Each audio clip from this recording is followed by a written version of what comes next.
Hello kids, welcome to our channel kids Bible stories. मैं उम्मीद करती हूँ कि आप सब खैर आफियत से होंगे और आपने हमारे चैनल की पिछली कहानी जो कि सुलेमान बादशाह की कहानी थी वो ज़रूर देखी होगी।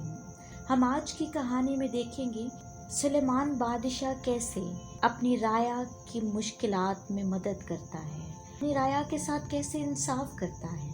यहूदा और इस्राएल के लोग कसरत में समंदर की रेत की माने थे। वो खाते पीते और खुश रहते थे।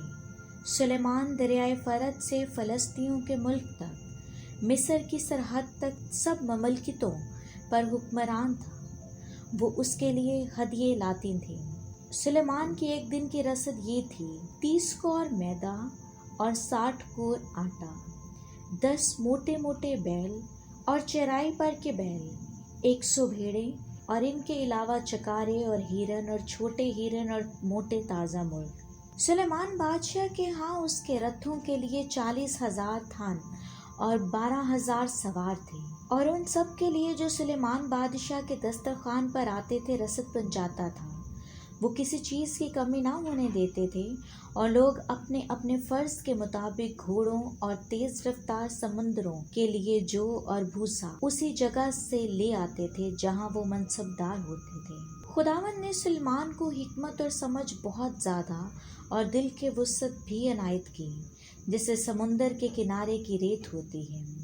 सुलेमान की हिकमत सब अहले मशरिक की हिकमत और मिस्र की सारी हिकमत पर मशहूर थी, इसलिए कि वो सब आदमियों से बहुत आला मिजाज से मिलता था।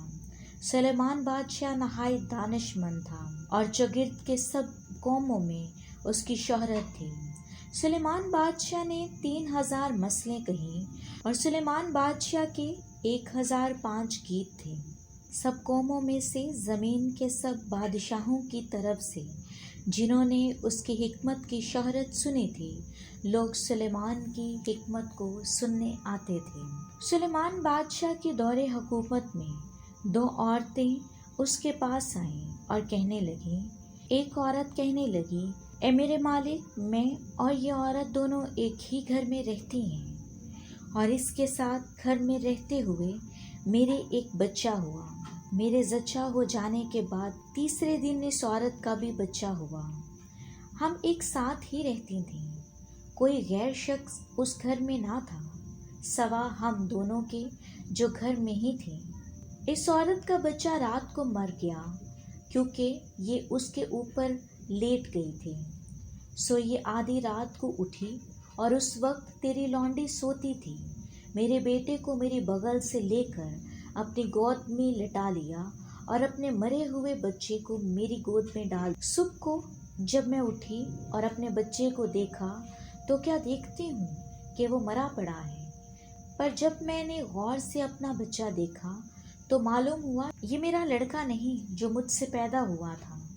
फिर वो दूसरी औरत से कहने लगी, नहीं, ये जो जीता है मेरा लड़का है और मरा हुआ तेरा बेटा। इसने जवाब दिया, नहीं, मरा हुआ तेरा बेटा है और जीता मेरा बेटा। सो बादशाह के हुजूर इसी तरह बहस करती रही। सो बादशाह ने कहा, मुझे एक तलवार ला दो। तब वो बादशाह के पास एक तलवार लाई। फिर सुलेमान बादशाह ने फरमाया कि इस जीते बच्चे को चीर कर 2 टुकड़े कर डालो, आधा एक औरत को दे दो और दूसरा हिस्सा दूसरी औरत को दे दो। तब उस औरत ने, जिसका वो जीता बच्चा था, बादशाह से अर्ज की, क्योंकि उसके दिल में अपने बेटे की ममता थी। सो वो कहने लगी, ए मेरे मालिक, ये जीता बच्चा इसी को दे दे, इसे जान से ना मारो। लेकिन दूसरी ने कहा, ये ना मेरा हो ना तेरा हो, इसे चीर डालो। तब बादशाह ने हुक्म किया कि जीता बच्चा इसी को दे दो और इसे जान से ना मारो, क्योंकि वही उसकी माँ है। ये उसके जिंदा रहने की अर्ज करती है और यही उसकी माँ है।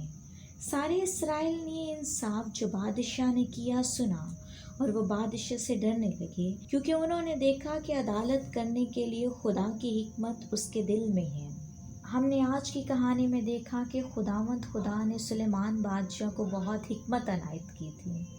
खुदावंद खुदा ने अपने बादशाह को बहुत ज़्यादा अक्लमंदी, एक अच्छा दिल अनायत किया था। हमें भी इसी तरह खुदावंद से अपने लिए ऐसी दुआ मांगनी चाहिए ताकि खुदा हमें भी अक्लमंदी से नवाजे। मैं उम्मीद करती हूँ आपको हमारी आज की कहानी भी पसंद आई होगी। हमारी वीडियो को लाइक, सब्सक्राइब और शेयर ज़रूर कीजिएगा। Thank you so much.